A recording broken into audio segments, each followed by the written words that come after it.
ముక్కుపచ్చలారని ఇద్దరు చిన్నారులను చంపి తాను ఆత్మహత్య చేసుకున్న తండ్రి. సంఘటన డాక్టర్ బిఆర్ అంబేద్కర్ కోనసీమ జిల్లా ఆలమూరు మండలం మడికి శ్రీవారు చిలకలపాడులో తీవ్ర విషాదం నింపింది. ముక్కుపచ్చలారని ఇద్దరు చిన్నారులను చంపి తండ్రి ఆత్మహత్య చేసుకున్న సంఘటన డాక్టర్ బిఆర్ అంబేద్కర్ కోనసీమ జిల్లా ఆలమూరు మండలం మడికి శివారు చిలకలపాడులో తీవ్ర విషాదం నింపింది. వివరాల్లోకి వెళితే సెలూన్ షాప్ నిర్వహించే పావులూరి కామరాజు అలియాస్ 36 ఏళ్ల చంటి భార్య నాగదేవి సుమారు 5 ఏళ్ల క్రితం ఆత్మహత్య చేసుకుంది. అప్పటి నుంచి కామరాజుపై కోర్టులో కేసు నడుస్తుండగా ఇటీవల రాజీ కూడా జరిగింది. ఈ నేపథ్యంలో ఏమైందో ఏమో తెలియదు కానీ బుధవారం తెల్లవారుజామున కుమారులు 11 ఏళ్ల అభిరామ్, 8 ఏళ్ల త్రినాథ్ గౌతమ్లకు పురుగుల మందు తాగించి హత్య చేశాడు. అనంతరం తాను కూడా ఫ్యాన్కు ఉరు వేసుకుని ఆత్మహత్య చేసుకున్నాడు.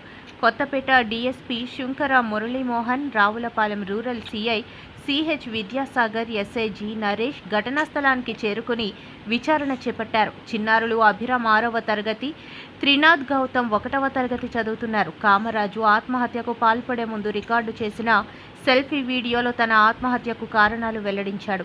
తన భార్య చనిపోయిన తర్వాత 3 వ్యక్తులు తనపై పగబట్టి వేధిస్తున్నారని, చంపడానికి ప్రయత్నిస్తున్నారని చెప్పాడు. ఇద్దరూ ఇటీవల మోటార్ సైకిల్తో గుద్ది చంపడానికి ప్రయత్నించారని, 3 కలిసి నరకం చూపిస్తున్నారని చెప్పాడు. గ్రామంలో 4వ వార్డ్ మాజీ సభ్యుడు, టైలర్ వృత్తి చేసే బంధువు పావులూరి దుర్గారావు, భార్య చిన్నాన్న కరుప్రోలు తలుపులు, అతని కుమారుడు కరుప్రోలు శ్రీనివాస్ టార్చర్ పెడుతూ ఇబ్బందులు పెడుతున్నారని ఆవేదన వ్యక్తం చేశాడు. అందరికీ నమస్కారం అండి. మన ఆలమూరు మండలం చిలకలపాడు గ్రామం మడికి హ్యామ్లెట్. ఈ గ్రామంలో మన చిలకలపాడుకు చెందిన పావులూరి కామరాజు, ఇతని వయసు 36 సంవత్సరాలు. ఈయన సెలూన్ వర్క్ చేసుకుంటాడు, కుల వృత్తి. సెలూన్ వర్క్ చేసుకుంటూ ఇద్దరు చిన్నపిల్లలు, ఆ ఇద్దరు చిన్నపిల్లలు కూడా పెద్ద అబ్బాయి పేరు అభిరాము 11 సంవత్సరాలు. అదేవిధంగా చిన్న అబ్బాయి పేరు త్రినాథ్ గౌతమ్, ఇతనికి 8 సంవత్సరాలు. వీళ్ళిద్దరు కూడా ఈ లోకల్లోనే స్కూల్లో, ఒక కుర్రోడు 5th క్లాసు, ఒక కుర్రోడు 1st క్లాస్ చదువుతున్నారు. అయితే లోకల్ విలేజర్స్తో కానివచ్చు, అందరితో చక్కగానే ఉంటాడు. అందరితో ఎటువంటి గొడవలు ఉండవు. ఫైనాన్షియల్ ప్రాబ్లమ్స్ ఏమన్నా దీని వలన కానీ, లేకపోతే వేరే కారణాలు ఏమన్నా ఇతను ఇద్దరు పిల్లల్ని కూడా ఈవేళ మార్నింగ్ 15వ తారీఖు ఈవేళ ఎర్లీ మార్నింగ్ సుమారు అరౌండ్ 4 AM ఇద్దరు పిల్లలకు కూడా పాయిజన్ తీసుకుని బాదం పాల్లో ఏదో కలిపి ఆ ఇద్దరు పిల్లలకి ఇస్తే పిల్లలు చనిపోయిన తర్వాత ఈ కామరాజు ఆ ఇంట్లో అతని ఇంట్లో ఫ్యాన్కి హ్యాంగింగ్ చేసుకొని చనిపోయినట్లు మాకు తెలిసి వచ్చింది. నేను, మా ఎస్ఐ గారు, అదేవిధంగా సిబ్బంది అందరం కూడా, మా ఎస్పీ గారు, డిఎస్పీ గారు ఉత్తర్వుల మేరకు ఆ సీన్ విజిట్ చేసాం. అదేవిధంగా దీంట్లో ఫర్దర్ వీళ్ళ సేమ్ కమ్యూనిటీ ఆవిడనే గతంలో లవ్ మ్యారేజ్ చేసుకోవడం జరిగింది. తర్వాత 2020వ సంవత్సరంలో ఈ కామరాజు గారి భార్య ఎవరైతే ఉన్నారో ఆవిడ సూసైడ్ చేసుకొని చనిపోయిన దాని మీద అప్పుడు గతంలో ఆలమూరు పోలీస్ స్టేషన్లో 170/2020 అండర్ సెక్షన్ 490 ఉద్రిక్తంగా మారిన రాజయ్యపేట బల్క్ డ్రగ్ పార్క్ వ్యతిరేక నిరసనపై పోలీసుల ముట్టడి. చర్చలకు రాని కలెక్టర్. అనకాపల్లి జిల్లా పాయకరావుపేట నుండి నివేదిక. ఉద్రిక్తంగా మారిన రాజయ్యపేట బల్క్ డ్రగ్ పార్క్ వ్యతిరేక నిరసనపై పోలీసుల ముట్టడి. చర్చలకు రాని కలెక్టర్. అనకాపల్లి జిల్లా పాయకరావుపేట నుండి నివేదిక. అనకాపల్లి జిల్లాలోని నక్కపల్లి మండలంలో ప్రతిపాదిత బల్క్ డ్రగ్ పార్కుకు వ్యతిరేకంగా నిరసన తెలుపుతున్న మత్స్యకారుల దీక్ష శిబిరం వద్ద బుధవారం నాడు తీవ్ర ఉద్రిక్తత నెలకొంది. జిల్లా కలెక్టర్ హామీ ఇచ్చినప్పటికీ గ్రామానికి రాకపోవడం మరియు మత్స్యకారులు తిరిగి జాతీయ రహదారిపైకి వస్తారనే అనుమానంతో రాజయ్యపేట గ్రామాన్ని పోలీసులు చుట్టుముట్టారు. కలెక్టర్ హామీ విఫలం. గ్రామ ముట్టడి. గత ఆదివారం నక్కపల్లి జాతీయ రహదారిని దిగ్బంధం చేసిన నిరసనకారులతో మాట్లాడిన జిల్లా కలెక్టర్ శ్రీమతి విజయకృష్ణన్ బుధవారం గ్రామానికి వచ్చి వారి సమస్యను పరిష్కరించడానికి కృషి చేస్తామని హామీ ఇచ్చారు. అయితే బుధవారం కొన్ని అనివార్య కారణాల వల్ల కలెక్టర్ రాలేకపోయారు. దీంతో ఆగ్రహించిన మత్స్యకారులు మళ్లీ నిరసనలకు దిగకుండా నిరోధించేందుకు పోలీసులు భారీ బందోబస్తు ఏర్పాటు చేశారు. సముద్రం మీదకి వెళ్తే కనుక వాళ్ళకి కడుపు నిండే పరిస్థితి లేదు.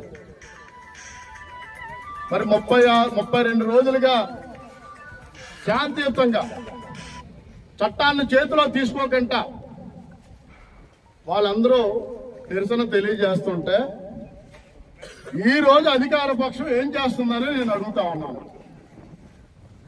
రెండోది, మరి గౌరవనీయులైన హోంమంత్రి గారు ఆ రోజు ఏం మాట్లాడారు, ఇప్పుడు ఆవిడ గారు ఎక్కడున్నారని నేను మిమ్మల్ని అందరూ ప్రశ్నిస్తా ఉన్నాను. ఆవిడ మాటలు ఒక 2 నిమిషాలు మీరు మాట్లాడితే అప్పుడు నేను పూర్తిగా క్లారిటీ ఇస్తాను, ప్రభుత్వానికే నేను క్లారిటీ ఇస్తాను.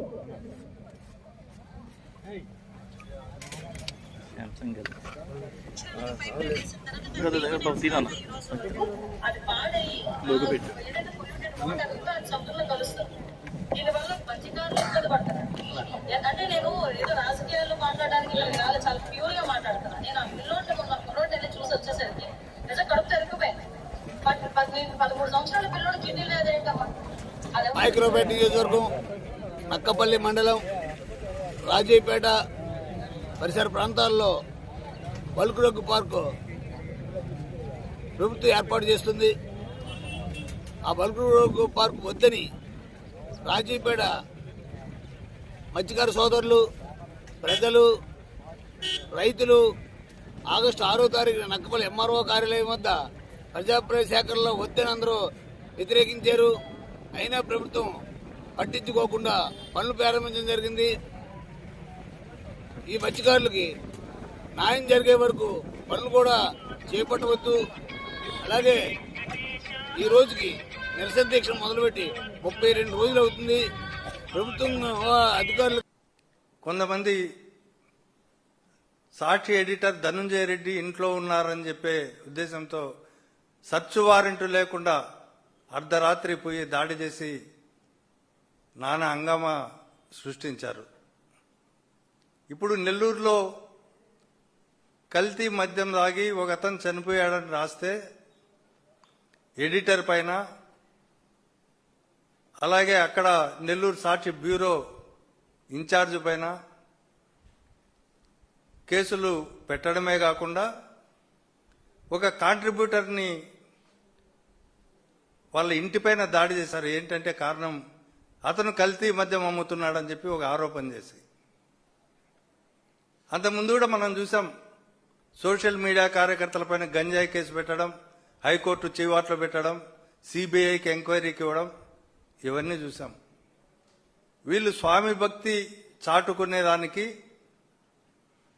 రాజకీయ నాయకుల మాటలు విని వాళ్ళ అడుగులకు మడుగులొత్తుతూ తమ విద్యుక్త ధర్మాన్ని మర్చిపోయి కాకి డ్రెస్సును పక్కన పెట్టి పసుపు డ్రెస్సులో చాలా దారుణంగా వ్యవహరిస్తున్న సంఘటనలు జరుగుతున్నాయి. వాళ్ళు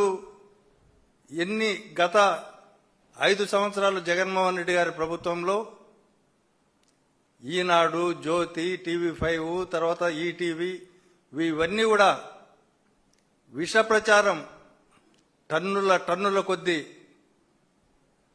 జగన్మోహన్ రెడ్డి గారి పైన, వాళ్ళ కుటుంబం పైన, ప్రభుత్వం పైన విషం కక్కితే ఆ రోజు జగన్మోహన్ రెడ్డి గారి ప్రభుత్వం ఎక్కడ పత్రికలపైన కేసులు పెట్టలే, లేకపోతే పత్రికా కార్యాలయాలపైన దాడులు చేయలే అధికారంలో ఉన్నప్పటికీ. కానీ ఇవాళ జరుగుతున్నది దానికి విరుద్ధంగా ఈ ప్రభుత్వం ప్రశ్నించే గొంతుకులన్నింటినీ అణిచివేయాలనే ఏకైక ఉద్దేశంతో ముందుకు పోతా ఉంది. వాళ్ళు చెప్పిన అబద్ధం పదే చెప్పి అదే నిజం అని నమ్మించే వీటిల్లో భాగంగానే దాదాపు చంద్రబాబు నాయుడు గారు మొదలుకొని కింద మంత్రి వరకు 2019 నుంచి 24 వరకు జగన్మోహన్ రెడ్డి గారి ప్రభుత్వ హయాంలో 30,000 మంది చనిపోయారని చెప్పి టన్నులు ప్రచారం చేశారు, విషపు రాతలు రాశారు. ఎక్కడ బహిరంగ సభల్లో మాట్లాడారు. రైట్ టు ఇన్ఫర్మేషన్ యాక్ట్ కింద నేషనల్ హెల్త్ కమిషన్కి, అలాగే ఇక్కడ రాష్ట్ర ప్రభుత్వ వైద్య విభాగానికి సంబంధించి ఎంతమంది చనిపోయారో ఇన్ఫర్మేషన్ ఇవ్వమంటే ఒక్క కేసు కూడా నమోదు కాలేదని చెప్పి మనకి రిప్లై ఇచ్చిన పరిస్థితి. అంటే వీళ్ళ అబద్ధాన్ని ఎంత వేగంగా ప్రచారం చేసి ప్రజల మైండ్లో ఎక్కిస్తారో మనకు అర్థమవుతుంది. అదేవిధంగా 30,000 మంది ఇప్పటికి కూడా అసెంబ్లీ సాక్షిగా అసెంబ్లీ రికార్డుల్లో కూడా 30,000 మంది పవన్ కళ్యాణ్ చెప్పినట్టు గల్లంతు కాలేదు, 34 మందో ఎంతమందో అయ్యారని చెప్పి చెప్పడం జరిగింది. అయితే వీళ్ళకి సిగ్గు ఎగ్గు అంటే వాళ్ళు కారకులు. శ్రీశైలం ప్రాజెక్టు వల్ల ఎలాంటి మంచి పురోగతి జరిగింది అన్నటువంటిది వాళ్ళ హయాంలో జరిగినటువంటివి. వాళ్ళు ఎప్పుడు కూడా ముఖ్యమంత్రిగా ఉన్నప్పుడు కానీ దిగిపోయినాక కానీ తర్వాత మేమే చేసాం మా వల్లే అయింది అన్నటువంటి మాటలు ఎక్కడ మనకు వినపల్ల. ఆ సమయంలో వ్యవసాయం అనేది లేకపోతే ఆకలి చావులు ఉండేటువంటివి. 6-7 జిల్లాల గ్రోత్ రేట్ జీడిపి కూడా పెరిగినటువంటి పరిస్థితి మనం చూసాం. ఆహార ధాన్యాలలో ఈ రాష్ట్రం అన్నపూర్ణ రాష్ట్రంగా వెలుగొందింది కూడా వాళ్ళ హయాంలోనే. వాళ్ళు ఎవరైతే చెప్పుకోలే. తర్వాత అనేక మార్పులు వచ్చాయి. రాజశేఖర రెడ్డి గారు ముఖ్యమంత్రిగా ఉన్నప్పుడు మళ్ళీ ప్రాజెక్ట్స్ని టేకప్ చేసి ఈరోజు కాళేశ్వరంగా పిలువబడేటువంటి ప్రాజెక్టు ప్రాణహిత చేవల్లెక్ కానీ, దొమ్మగూడెం కానీ అనేక ప్రాజెక్టులు, నెట్టెంపాడు, తెలంగాణలో అనేకమైన ప్రాజెక్టులు, ఆంధ్రప్రదేశ్లో అనేకమైన ప్రాజెక్టులు, పోలవరానికి పూర్తి క్లియరెన్సెస్ తీసుకొచ్చింది రాజశేఖర రెడ్డి గారు. అలాగే దాంతోపాటు ఇంటర్నేషనల్ ఎయిర్పోర్ట్ శంషాబాద్లో, అలాగే రింగ్ రోడ్డును కానీ, పివి నరసింహ ఎక్స్ప్రెస్ వేని కానీ బ్రహ్మాండమైనటువంటి ఐటీని భూమిలోకి తీసుకొచ్చారు. ఒక్కటే చంద్రబాబు గారు మీరు ఆత్మపరిశీలన చేసుకోండి. ఐటీకి నేనే ఆద్యుడు, మా నాన్న మైక్రోసాఫ్ట్ తెచ్చాడు, కుమారుడేమో నేను ఇప్పుడు గూగుల్ తెచ్చేసానని మాట్లాడుతున్నారు కదా. ఒకటి ఆలోచన చేయండి. మన హైదరాబాద్ కన్నా చిన్న సిటీ బెంగళూరు ఒకనొక టైంలో ఐటీలో కర్ణాటక కానీ బెంగళూరు, కర్ణాటక క్యాపిటల్ బెంగళూరులో ఎంత ఉన్నాయి? ఐటీ ఈ దేశంలో వాళ్ళ కాంట్రిబ్యూషన్ ఎంత, మన కాంట్రిబ్యూషన్ ఎంత అని ఆలోచన చేద్దాం. చంద్రబాబు నాయుడు గారు, ఎస్ఎం కృష్ణ గారు ఒకటేసారి ముఖ్యమంత్రి కదా, ఆ టైంలోనే ఐటీ భూమి వచ్చింది. మరి ఎస్ఎం కృష్ణ గారు కర్ణాటకలో ఏ రోజు బెంగళూరు నేను కట్టాను, నా వల్ల బెంగళూరు వచ్చిందని ఎక్కడ మాట్లాడలేదు. ఈరోజు ఐటీ ఎక్స్పోర్ట్స్లో $210 బిలియన్ ఉంటే దాదాపుగా $80 billion 40% contribute from Bengaluru. Almost 7 lakh crores Bengaluru నుంచి వస్తోంది. మరి మిగతా నెక్స్ట్ తీసుకుంటే హైదరాబాద్ మనం 1.3లోనే ఉన్నాం, 1.3 lakh crores. ఎక్కడ 1.3, ఎక్కడ బెంగళూరుకి వస్తున్నటువంటి దాదాపుగా 6 lakh crores పైనగా ఉన్నటువంటి దాన్ని ఎంత తేడా ఉంది. మరి వాళ్ళు మేము ఎవరు అక్కడ ఎవరు కూడా ఏ రాజకీయ నాయకులు కూడా మేమే ఐటీకి ఆద్యులం అని ఎవరు మాట్లాడట్లేదే. మన హైదరాబాద్ తర్వాత మళ్ళీ పూణే కానీ, చెన్నై కానీ, ముంబై కానీ, తర్వాత గుర్గావ్ ఈ ప్రదేశాలలో ఉన్నాయి. అవి కూడా దాదాపుగా $1 బిలియన్ ఉన్నాయన్నమాట రూపీస్తో. మరి ఆ రకంగా చూస్తే ఏ రకంగా చూసినా కూడా మరి హైదరాబాదు మోర్ దాన్ దాదాపుగా 40% కాంట్రిబ్యూట్ చేస్తున్నా అంతా మేమే చేసామని అక్కడ ఎవరు మాట్లాడడం మనం చూడటం లేదు. మరి మైక్రోసాఫ్ట్ నేనే తెచ్చానంటే అది మన హైదరాబాద్ ఒక చోటే ఉందా? మైక్రోసాఫ్ట్ హెడ్ క్వార్టర్స్ ఎక్కడుంది మన ఇండియాలో అని చూస్తే అది బెంగళూరులో ఉంది. డెవలపింగ్ సెంటర్స్ వచ్చాయి 10 ఇండియాలో, అది హైదరాబాద్లో 1. అన్నిటికీ నేనే అర్జున్ని అన్నటువంటి మాటలు మాట్లాడుతుండడం కరెక్ట్ కాదు. దీన్ని బట్టి మీరు తెలుసుకోండి. ఏదో ఒక విధంగా తిప్పి వైఎస్ఆర్ కాంగ్రెస్ పార్టీకి దాన్ని ఆపాదించాలనే ఆలోచనతో చంద్రబాబు నాయుడు, తెలుగుదేశం పార్టీకి సంబంధించినటువంటి మంత్రులు అందరూ కూడా ఒక పద్ధతి ప్రకారం, ఒక పథకం ప్రకారం ఈరోజు కుట్రలకి పాల్పడేటువంటి పరిస్థితి. ఒక విధంగా చెప్పాలంటే నకిలీ మద్యం విషయంలో చంద్రబాబు నాయుడు ఎంత నీచమైనటువంటి డ్రామాలకు పాల్పడుతున్నాడు అనేటువంటిది ఈరోజు ప్రత్యక్షంగా ప్రజలు గమనించేటువంటి పరిస్థితి.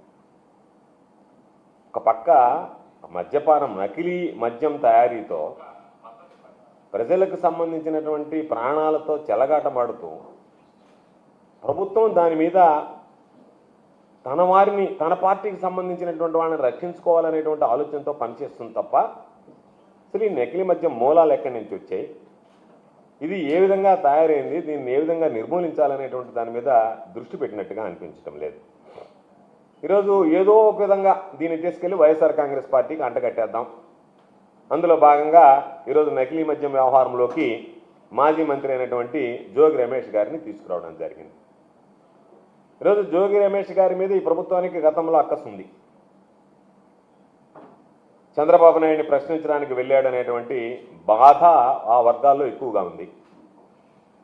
ఎవరైతే ప్రభుత్వాన్ని ప్రశ్నిస్తారో లేదా గతంలో ఈ ప్రభుత్వాన్ని ప్రశ్నించారో, ఈ పార్టీని ప్రశ్నించారో వాళ్ళ మీద దాడులు చేయాలి, అరెస్ట్ చేయించాలి, జైల్లో పెట్టించాలనేటువంటి లక్ష్యంతో ఒక విధ్వంసమైనటువంటి పరిపాలనకి, రెడ్ బుక్ పరిపాలనకి ప్రభుత్వం రాగానే కార్యక్రమానికి శ్రీకారం చుట్టింది. అందులో ఈరోజు ఒక్కసారి చూస్తే సొంత పార్టీ నేతల ప్రమేయం బహిర్గతంగా కనపడుతున్నా, కళ్ళకు కట్టినట్టుగా తన సొంత పార్టీకి సంబంధించినటువంటి వ్యక్తుల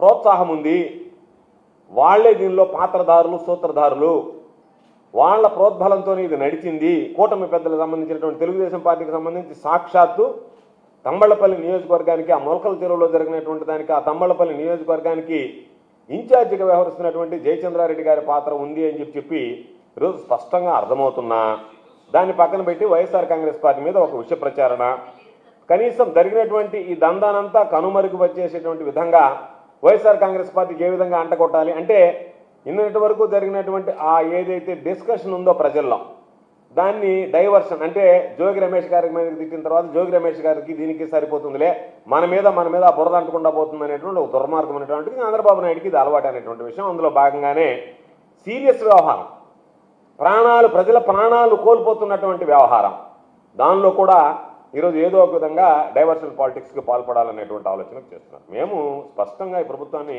అనేక సందర్భాలు చెప్పాం. నెల 3వ తేదీ కల్తీ మద్యానికి సంబంధించి మొలకల చెరువు తంబళ్లపల్లిలో ఇది వెలుగు చూడటం జరిగింది.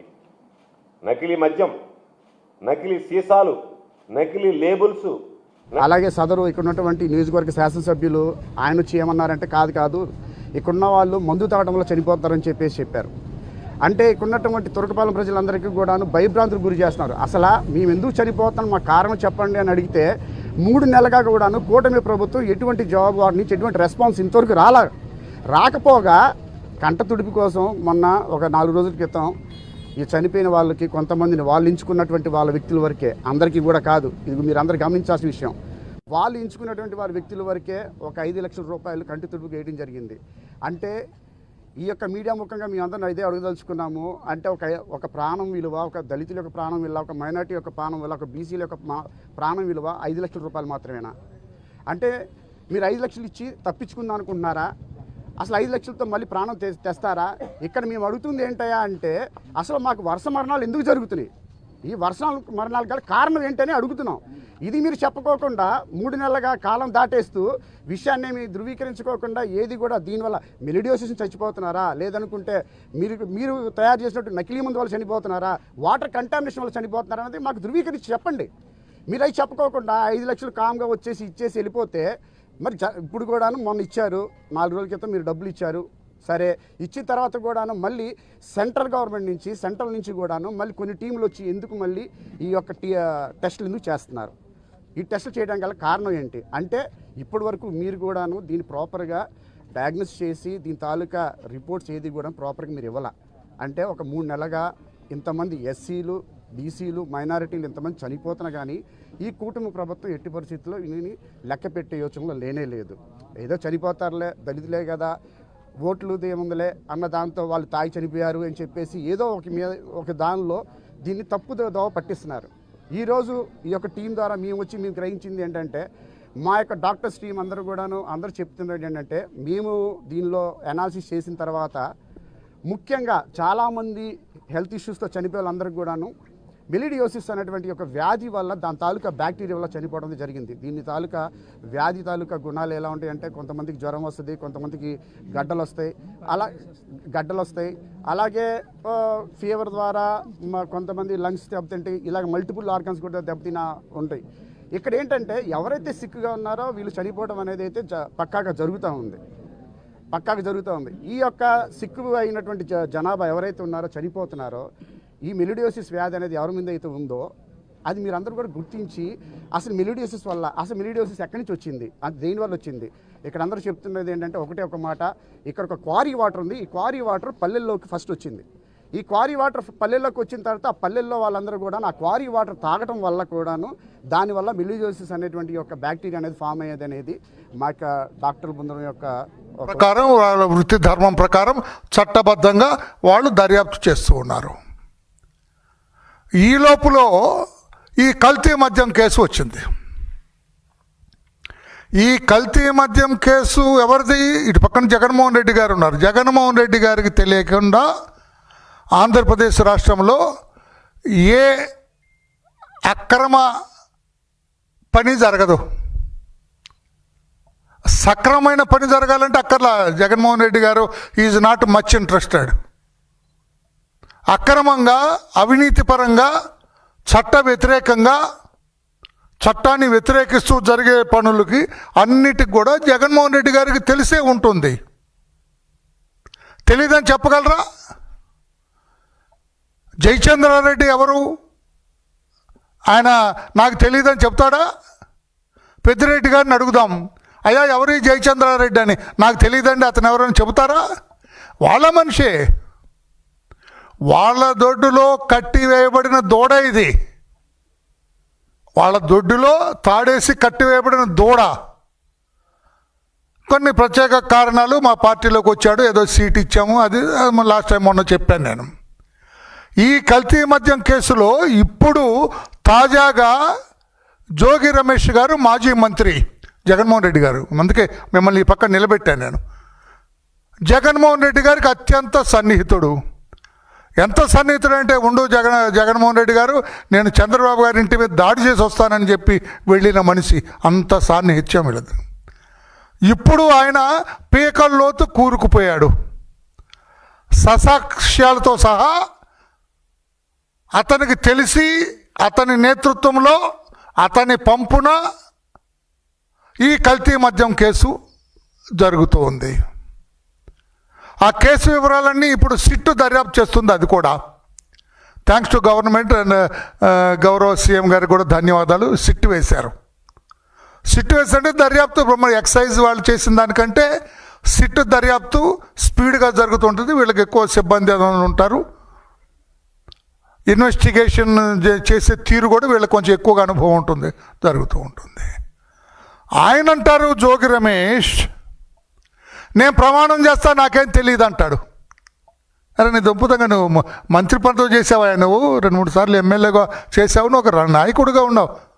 ప్రమాణం చేస్తావంటే నీ మీద ఎలిగేషన్లు వస్తే నువ్వు డిస్ప్రూవ్ చేసుకోవాలా. కోర్టు ద్వారా ఒకవేళ నేను అరెస్ట్ చేశారనుకో నువ్వు బెయిల్ తెచ్చుకోవాలా. ఛార్జ్షీట్ వేశారనుకో నువ్వు కోర్టులో ఐఎమ్ ఇన్నోసెంట్ అని ప్రూవ్ చేసుకోవాలా. ప్రమాణం ఏంటి? చంద్రబాబు గారిని ప్రమాణం చేయడానికి రమ్మంటారు, లోకేష్ బాబు గారిని రమ్మంటున్నాడు ప్రమాణం చేయటానికి. ఎంత బుద్ధి తక్కువ పని జగన్మోహన్ రెడ్డి గారు మీ నాయకులు చేసేది. అంటే ప్రమాణం ఎందుకు? కోర్టులు ఎందుకు?